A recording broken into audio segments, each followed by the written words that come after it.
মানব পাচারের অভিযোগে মুরাদ ব্যাপারীর গ্রেপ্তার ও টাকা ফেরতের দাবিতে মানববন্ধন।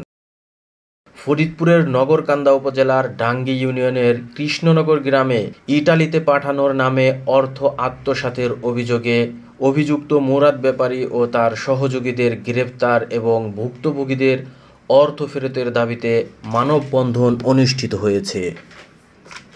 গত শুক্রবার মুরাদ ব্যাপারীর বাড়ির সামনে এবং ফরিদপুর বরিশাল মহাসড়কে এ মানববন্ধনের আয়োজন করেন ভুক্তভোগী পরিবার ও এলাকাবাসী। মানববন্ধনে বক্তারা অভিযোগ করেন, মুরাদ ব্যাপারী লিবিয়া হয়ে ইতালিতে লোক পাঠানোর প্রলোভন দেখিয়ে বহু মানুষের কাছ থেকে কোটি কোটি টাকা নিয়েছে। তাদের দাবি, অনেক পরিবার সর্বস্ব হারিয়ে এবং বিদেশে যাওয়ার পথে বহু মানুষ প্রাণ হারিয়েছে।